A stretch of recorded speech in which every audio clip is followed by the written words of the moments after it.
warahmatullahi wabarakatuh. Kita buka surat ke-66, surat At-Tahrim.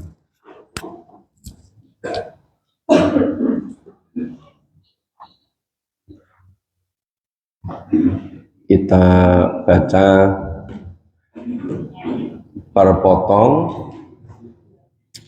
Ini isinya luar biasa tentang bagaimana Nabi dengan keluarganya. Sedikit perlu teliti, cermat supaya kita bisa mengambil hikmahnya, bisa mengambil pelajarannya. Ya, surat At-Tahrim, surat ke-66, surat terakhir dari juz 28. Jadi kita sudah akan menyelesaikan 3 juz. Juz 28, surat terakhir. Ibu-ibu sudah ketemu? Ya. Saya baca per potong, didengarkan, ditirukan. A'udzu billahi minasyaitonir rajim.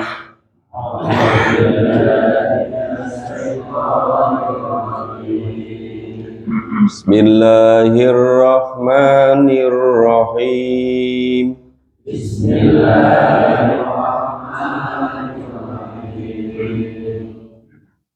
Ya ayyuhan nabiyyu lima tuharrimu ma ahalallahu lak. Ya ayyuhan nabiyyu lima tuharrimu ma ahalallahu lak. Tabtaghi mardata azwajik.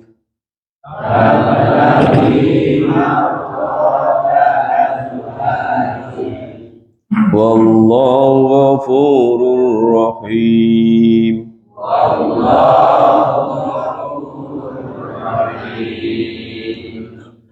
Qad faradallahu lakum tahinnata aymanikum.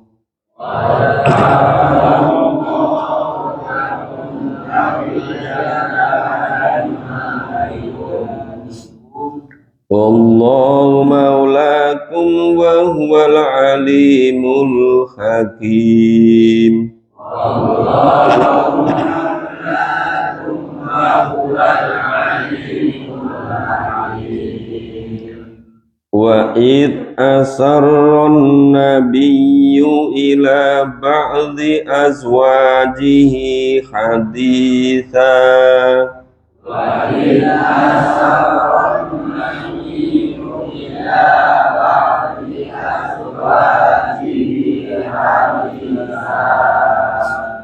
falamma nabba'at bih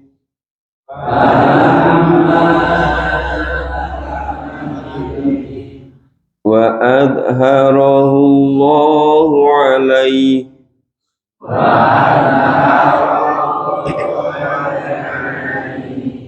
arrafa ba'dahu wa a'rada an ba'd.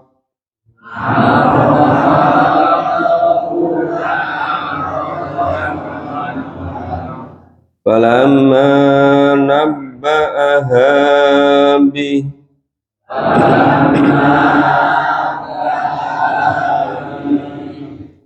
qalat man anba'aka hadha.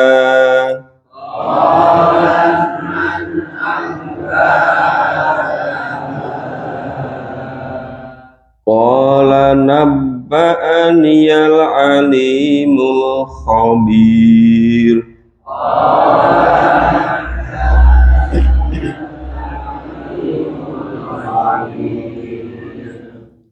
In tatuba ilallahi faqad sagat qulubukuma.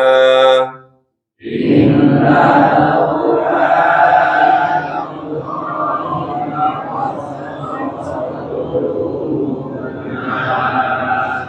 wa in tadhaharu alaihi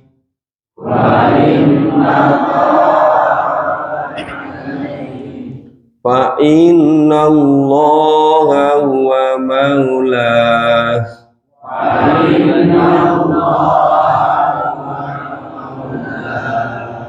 wa Jibrilu wa salihul mu'minin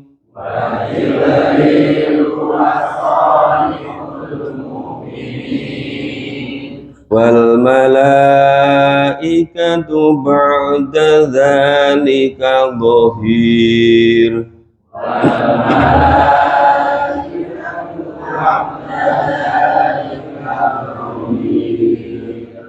asa rabbuhu in talaqakun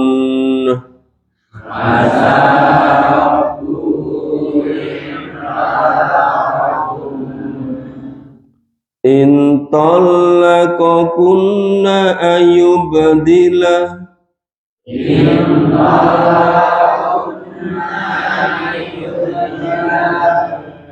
azwajan khairum minkunna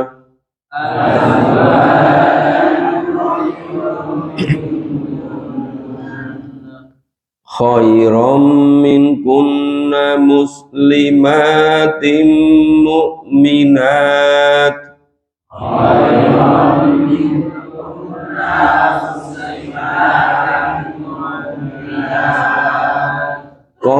qanitatin taibatin abidatin sa'ihat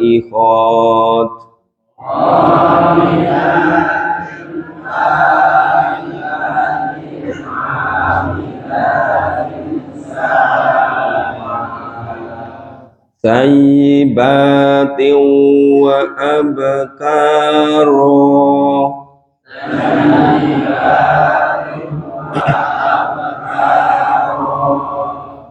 ya ayyuhalladzina amanu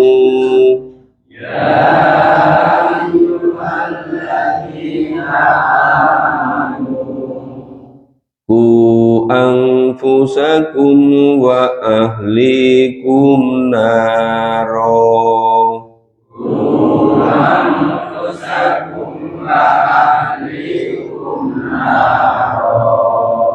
wa quduhan nasu wal hijarah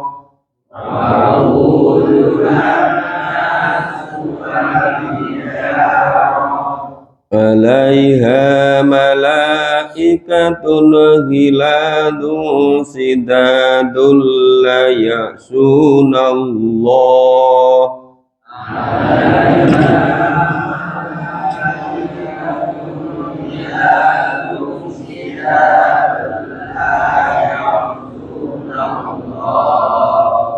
la ya'sunallaha ma amarahum wa yaf'aluna ma yu'marun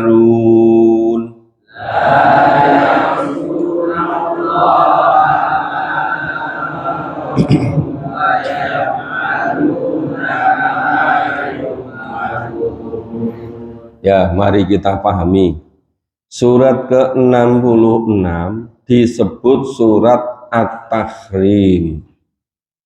At-Tahrim artinya mengharamkan. Terdapat pada ayat pertama kata-kata tuharrim. Ya, berasal dari kata harroma, tuharrimu, tahrim, artinya mengharamkan. Ini situasi kondisi ayat ini diturunkan, ini agak rumit. Kenapa? Terkait dengan keluarga inti Nabi. Jadi peristiwanya itu ada bermacam-macam. Nah, di antara beberapa peristiwa itu begini. Jadi pada suatu hari Nabi itu berada di rumah salah seorang istrinya. Jadi sebagian kita ketahui istri Nabi itu bukan hanya satu. Ketika di Madinah itu ada Masjid Nabawi, di bagian depan itu ada kamar-kamar untuk ashabu sufah dan ada kamar-kamar untuk istri Nabi. Setiap satu istri satu kamar. Pas pada suatu hari Nabi itu berada pada salah seorang istrinya. Jadi kalau nggak keliru namanya itu Zainab atau Ummu Salamah. Nabi di situ minum madu. Minum madu. Dulu kan biasa ya Nabi minum madu. Madu kan halal, bagus untuk kesehatan. Tapi repotnya itu diketahui oleh istri-istri yang lain. Antara lain oleh Aisyah dan Hafsah. Aisyah ini putrinya Abu Bakar yang dinikahi Nabi. Hafsah itu putrinya Umar ibnul Khattab yang dinikahi Nabi. Dua istri Nabi ini memiliki hubungan yang sangat dekat. Sebagaimana Abu Bakar As-Siddiq memiliki hubungan yang sangat dekat dengan Umar ibnul Khattab. Itu menjadi tulang punggung fisabilillah. Nah, si Aisyah dengan Hafsah ini nyindir-nyindir Nabi.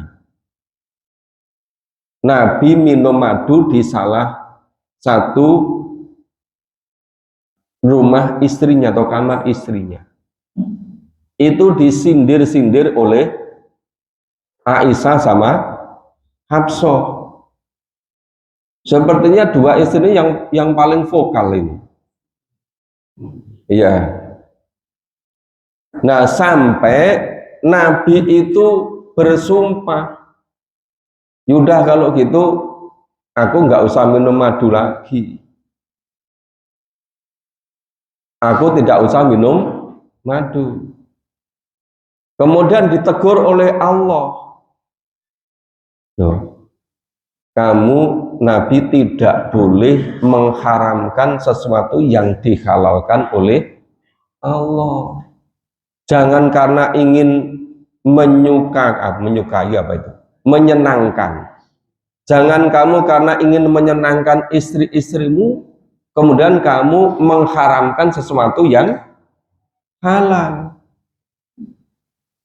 Ini loh, kalau Nabi itu setiap keliru sedikit, Allah langsung mengingatkan. Nah, coba ayat pertama ini kita pahami. Ya ayyuhan nabiyyu, wahai Nabi, Nabi Muhammad ini. Lima tuharimu, mengapa kamu mengharamkan ma apa-apa akhalallahu laka yang Allah halalkan bagimu. Jelas sekali kan? Nah, kalau agak sulit terjemahannya, agak sulit bahasa Arabnya dibaca terjemahannya. Tapi pemahaman perkata sangat jelas.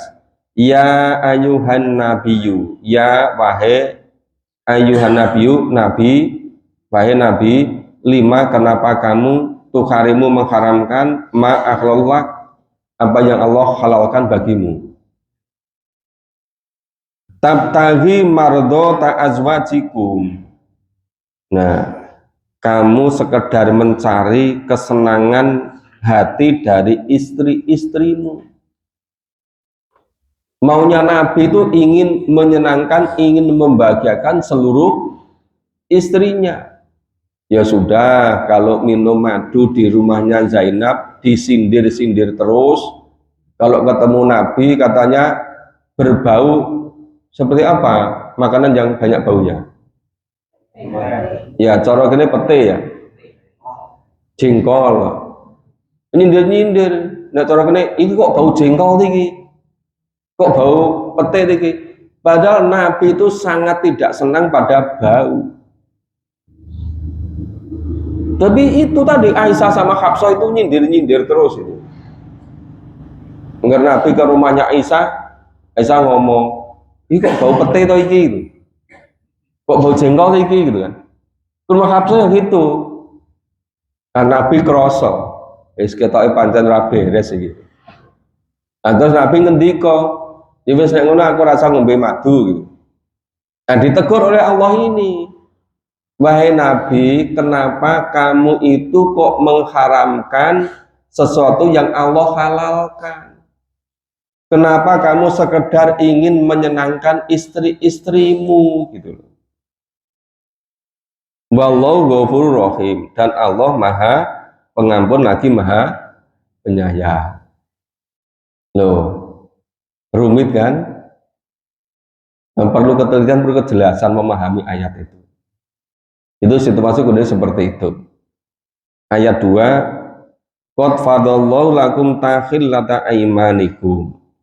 Sesungguhnya Allah telah mewajibkan kepada kamu sekalian membebaskan diri dari sumpahmu.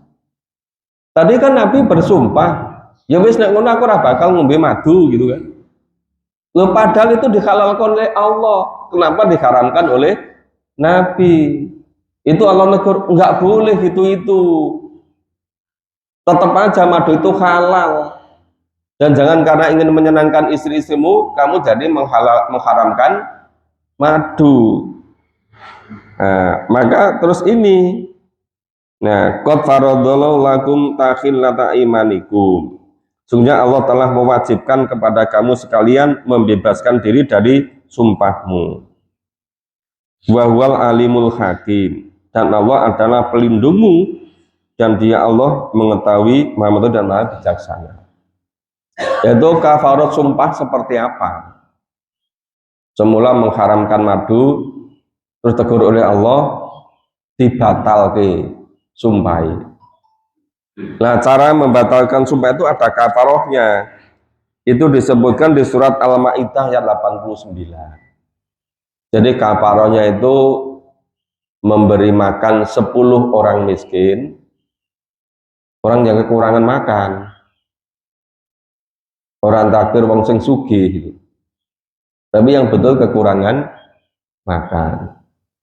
Maka saya beberapa hari itu waktu di perjalanan itu lihat situasi ini dan berpikir, apa jane tonggo-tonggo iki enek ora sing kira-kira engko wektune udhiyah menyembelih korban dapat bagian daging ning nggak punya beras. Mbok kalau ada yang nggak punya beras, mbok ya dibelikan mungkin 3 kilo atau 5 kilo. Yen iso nggih bature daging itu. Apa itu jenenge? Ya. Biar ada nasinya gitu. Itu kan ada Pak Nono, Pak Panggi, Pak Dasio, Pak Pripan kan ngerti kan? Siapa sih kira-kira yang ada enggak itu? Kalau Anda, buat jangan hanya setahun pisan pas harapan bodoh. Buat setiap berapa bulan dipikir gitu. Ya enggak usah banyak-banyak, kebetulan berapa gitu loh. Tapi ojo suwe-suwe.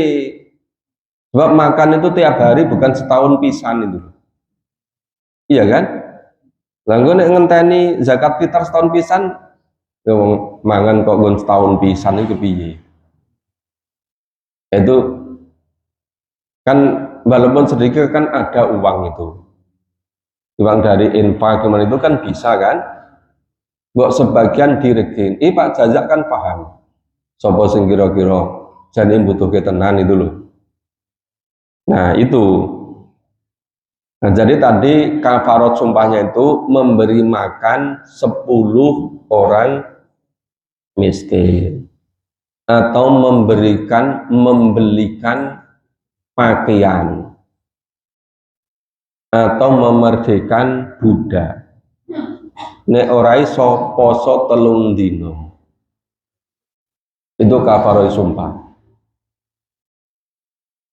Nah sanadyan awake dhewe ora sumpah, nek ngerteni tanggane ra iso makan nasi, ya alangkah baiknya itu. Jadi dia apa ya? Dipikirkan itu. Nah, coba dirembuk supaya Islam itu betul-betul dirasakan oleh semuanya. Supaya awake dhewe mangan nasi, ya tangga-tangga sing kira-kira iso mangan nasi, piye carane supaya iso makan nasi. Nek awake dhewe iso kurban, dapat daging kurban, piye carane supaya tangga-tangga ku ya iso menikmati daging kurban. Betul. Nah, itu apa hikmahnya? Itu spiritnya dari memahami ayat ini, surat tahrim ini. Nah ini ayat 3 lebih rumit lagi nih. Tapi kalau kita fokus jadi mudah. Coba ini. Wa'id asarron nabiyyu ila ba'di azwajih haditha. Pada suatu hari, pada suatu malam, itu jadwal Nabi itu di kamarnya Hafsah. Hafsah tadi putri siapa? Umar ibn Khattab. Tahu sendiri kan Umar itu seperti apa? Iya kan? Nah, pas Nabi ke kamarnya, Hafsah nggak ada. Pas gilirannya di kamarnya Hafsah. Karena Hafsah nggak ada, terus Nabi memanggil salah satu dari hamba saya yang dihadiahkan pada Nabi. Ya. Nah, itu dari Mesir, namanya Maria Al-Qibtiyah. Maria Al-Qibtiyah. Begitu Hafsah tahu, Hafsah marah-marah. Ratrimo. Bang Ratrimo, Nabi bilang ke Hafsah, ya wis, engko aku tak ra bakal nggauli Hafsah, menggauli Maria Qibtiyah meneh. Ning kowe aja omong-omong yang istri liyane gitu. Loh, Nabi itu kurang baik apa itu loh? Kurang lapang apa itu? Nah, ning delalah falama sabba'at bi ning Hafsah iku malah ngomongke yang Aisyah itu loh. Itu pancen dua orang ini dekat sekali gitu. Nabi wis ngendika, ya wis engko nek ngono tak aku ora menggauli Maria Al-Qibtiyah meneh. Ning kowe aja ngomong-ngomong yang istri liyane. Malah Hafsah ngomongke yang Aisyah. Tampaknya ini friend sekali nih. Biasanya anak sekarang itu. Iya itu. Dua-dua ini. Nah, kemudian apa? Wa taharallahu alaihi ngarofa ba'dahu. Nah, ternyata apa?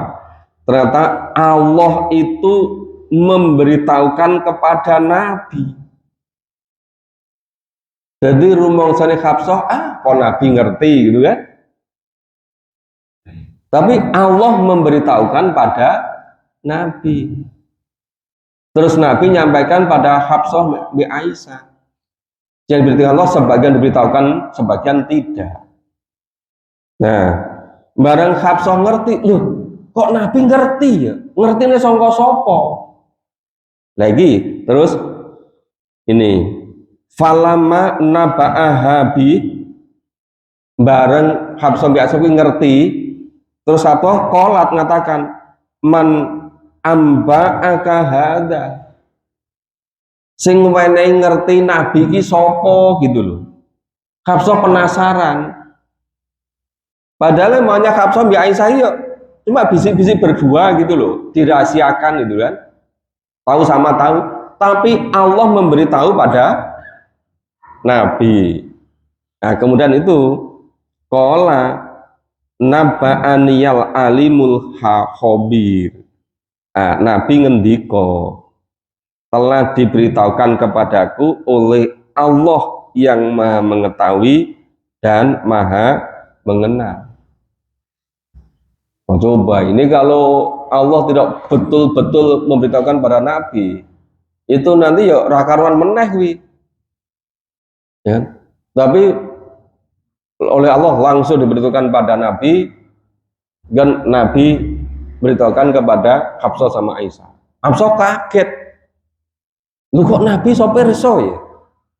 Sapa ngendi gitu. Nah, takon sinten sing maring pirsa. Nah, ternyata Gusti Allah yang memberi taukan. Mula aja wani-wani karo Nabi. Ning ketoke pancen isine sing loro iki kewanen iki. Iya kan? Nah, gue. Tapi Allah terus menjaga bagaimana keluarga itu selalu harmonis. Maka setiap ada masalah, Allah pasti turun tangan untuk memberitahukan itu, untuk mendidik semuanya. Nah, terus iki ayat papat iki. Ittatuba ilallah. Ya, intatuba ilallah. Nek kowe wong loro kuwi mau, Hafsah sama Aisyah, nek kowe tobat kepada Allah, intatuba ilallah, nek kowe wong loro mau, Hafsah sama Aisyah, tobat marang ngersane Gusti Allah, faqat sogot kulubukuma. Nah, kowe wong loro kuwi atimu condong pada kebaikan.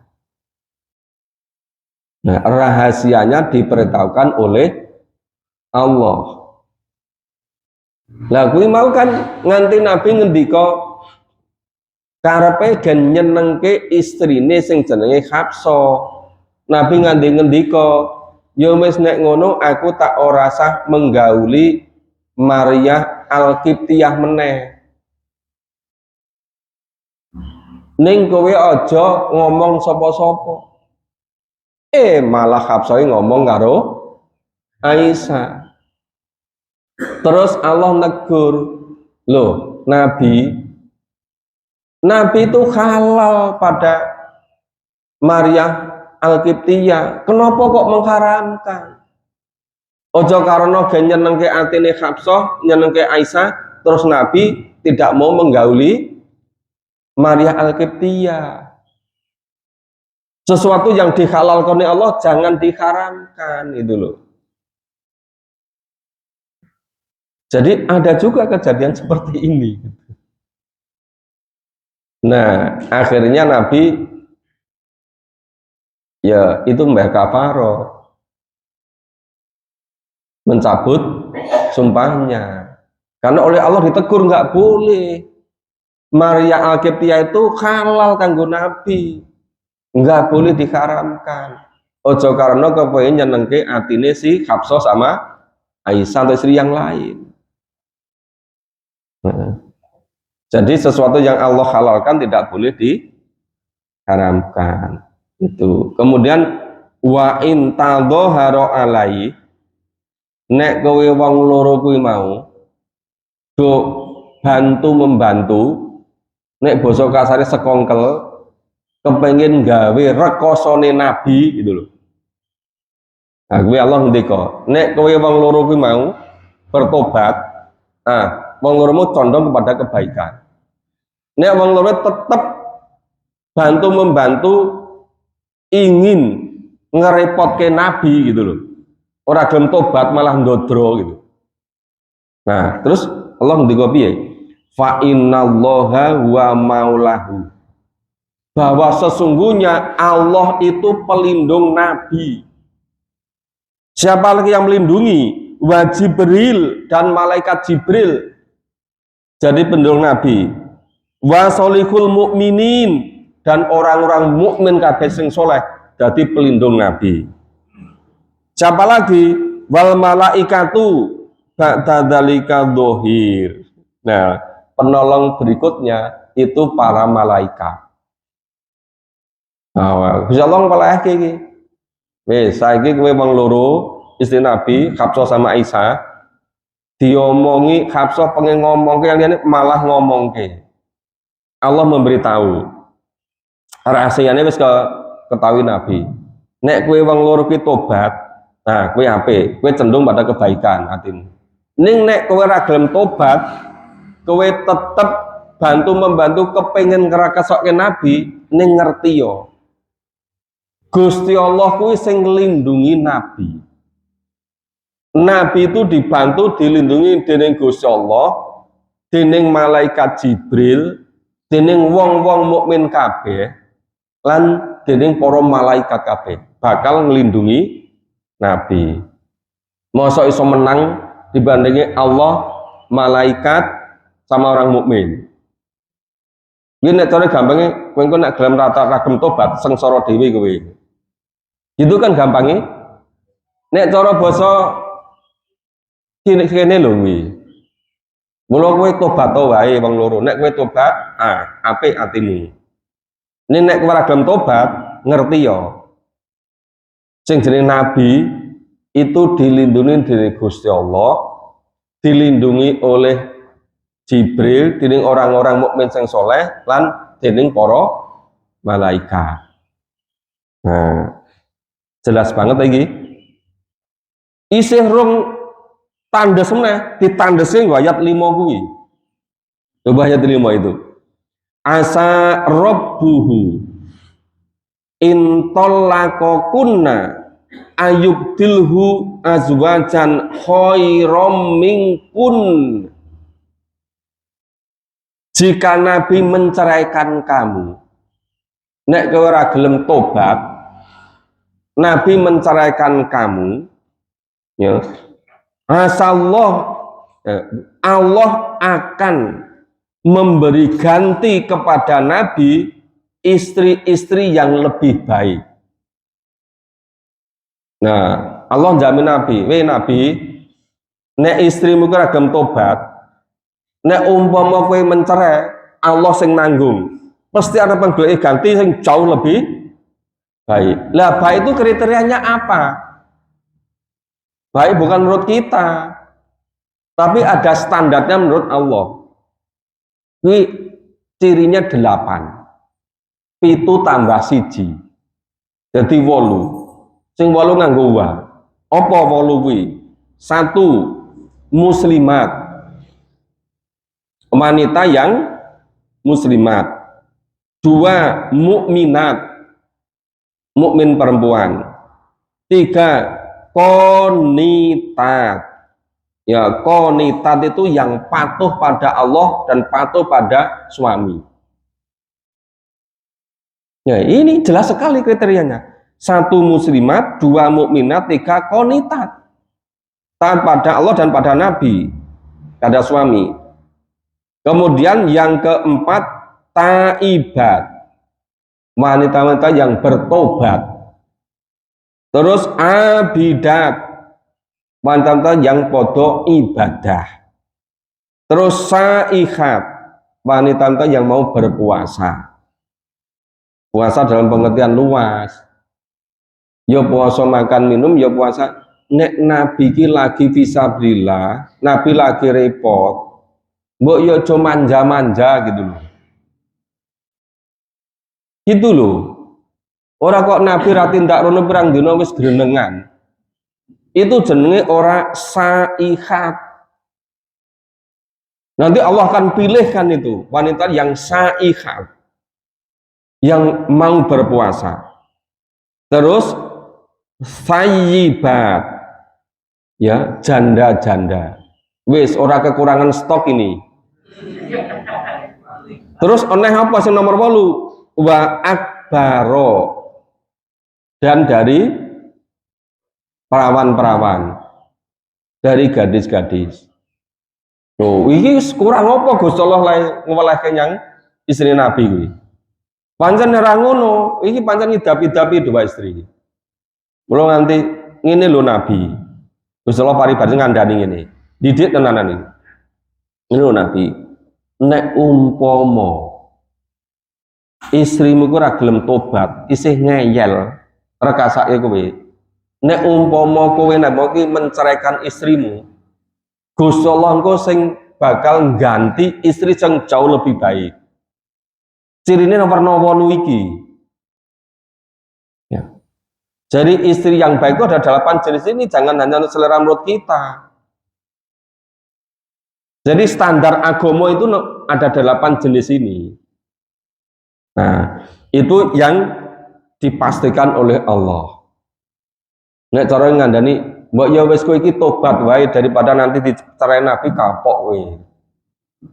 Gusti Allah ternyata jamin Nabi kalau Nabi menceraikan istrinya akan dicarikan ganti yang jauh lebih baik yang memenuhi 8 kriteria itu. Nah, terus ayat terakhir pagi ini ayat 6. Ini bagaimana tanggung jawab kepala keluarga. Ini, ya ayyuhalladzina amanu, he orang-orang yang beriman. Mau khusus yang Nabi di keluarga ini saiki umum. Kanggo kabeh wong-wong sing iman, wong lanang sing beriman. Ku anfusakum, jagalah dirimu sendiri. Jadi yang namanya suami itu sebagai imam rumah tangga harus betul-betul bisa jaga diri sendiri dulu. Itu naik pesawat, berarti diumumke. Nanti kalau terjadi apa-apa, itu pakai masker dulu, baru nolong yang lain. Apa itu sing nggo napas itu? Ya, membantu pakai bantuan napas oksigen kuwi. Itu pakai diri sendiri, kalau sudah baru bantu yang lain. Ini melu-melu ngedekani Gusti Allah iki lho. Ku anfusakum, jaganen dirimu sendiri. Kalau sudah baru wa ahlikum, dan keluargamu. Dari apa? Naro, dari api neraka. Yang neraka itu wa kuduhan nasu wal hijaroban, bahkan neraka sangka manusia dan batu. Manusia sing apa sing dadi bahan bakar neraka? Ya manusia sing durhaka, manusia yang kafir, manusia yang kadzib, yang gawene dusta, manusia sing musyrik, manusia sing munafik. Iki lho kurang jelas apa ngendani Gusti Allah. Wa kuduwan nasu wal hijaro. Bahan bakar neraka iki sangka wong lho, sangka menungso, lan sangka watu. Watu kok nggih bahan bakar neraka. Watu kan atos itu. Karena watu ku nek wis kebakar panasnya awet itu. Kuwi bahan bakar neraka itu ternyata sangka wong sangka watu. Terus alaiha malaikatu hiladun sidad. Nah, neraka kuwi mau dijogo oleh malaikat-malaikat yang kasar. Oh, malaikatnya kasar, keras. Nah, jadi ciri malaikat satu, hiladun sidadun, kasar, keras. Layak sunallah ma'amarohum. Malaikat tidak pernah khianat. Malaikat tidak pernah durhaka terhadap apa yang diperintahkan Allah. Selalu sami'na wa ta'na. Jadi malaikat itu bisanya cuma taat. Tidak bisa lain kecuali hanya taat. Itu biawa dewi. Kadang-kadang sih orang belum taat. Ini malaikat selalu taat. Tidak pernah tidak taat. Maka la ya'sunallaha ma'amarohum wa yaf'aluna ma yu'marun. Dan mereka selalu mengerjakan apa yang diperintahkan oleh Allah. Nah, ini luar biasa sini surat At-Tahrim ini. Ini dulu memang kejadiannya Nabi dan para istri-istrinya. Tetapi ini untuk kita semua, untuk memastikan harus keluarga itu sejahtera, bahagia. Baik keluarga kecil, keluarga sendiri, keluarga inti, syukur juga keluarga besar. Nah, Islam itu menuntunkan kabeh iso bahagia, sejahtera. Kalau ada yang kekurangan sing cukup ya aja meneng bae. Ya kan? Ya bareng-bareng lah itu. Melalui zakat, infak, sodakoh, nah bisa itu diatasi. Nah itu Bapak Ibu sekalian, pagi hari ini sudah separuh kan, surat At-Tahrim ada 12 ayat, pagi ini 6 ayat, insya Allah besok pagi sekaligus khataman, juz ke-28, ya 6 ayat berikutnya. Ya ternyata Al-Quran isinya luar biasa kan kalau kita pahami. Nah ini kalau kita nggak betul-betul ngelengke, nggak bisa memahami seperti ini. Maka ya harus tekun, harus telaten. Ya pokoknya dikuat-kuatnya 3 tahun lah gitu. Kira-kira paham Quran orang seminggu, 2 minggu, seorang bulan, 3 tahun gitu kan. Lo 3 tahun masa umurnya 70 tahun, kelengket 3 tahun orang iso gitu kan. Lah sapa ngerti 3 tahun itu sing membahagiakan kholidina fiha abadan besok neng surga. Lo ibaratnya nandure nggur 3 tahun, ngunduhe selama-lamane masa ora gelem. Iya kan? Ya aja pengen liyane ya ora ngaji, aja melu-melu kono iki khusus sing kepengen kholidina fiha abadan neng surga gitu loh. Kudu paham tenan karo Quran gitu. Nah, begitu Bapak Ibu sekalian, semoga bermanfaat. Ini ternyata hari Sabtu jadwalnya padat sekali dari pagi sampai nanti malam. Makanya bagi-bagi waktu. Ya. Hari ini saya punya jadwal memberi kuliah itu sampai 4 sesi. Di program doktor di Pari-Pari, daerahnya Habibie sana dulu. Tapi saya tidak mau ke sana, ngajarnya di Jogja saja. Nanti balik mirip-mirip Rono harapan ngaji kapan itu kan. Nah supaya kita bisa ngaji. Nah pokoknya kita harus memprioritaskan waktu kita masing-masing. Kepiye carane supaya iso paham Quran gitu. Yang kerjaan bisa diatur ya diatur semaksimalnya. Nanti caranya dewi-dewi kan cara ngaturnya. Mari sama-sama kita bersungguh-sungguh untuk fokus memahami ngendikane Gusti Allah di Quran ini. Supaya kita betul selamat dunia dan akhirat. Semoga bermanfaat. Mohon maaf kalau ada kurang dan salahnya. Semoga Allah betul-betul masih memberikan kesempatan pada kita untuk memahami dan mengamalkan apa yang dituntunkannya. Kita akhiri bersama dengan baca hamdalah dan doa qaratul majlis. Alhamdulillahirabbil alamin. Subhanallah wa bihamdika asyhadu an la ilaha illa anta astaghfiruka wa atubu ilaik. Assalamualaikum warahmatullahi wabarakatuh.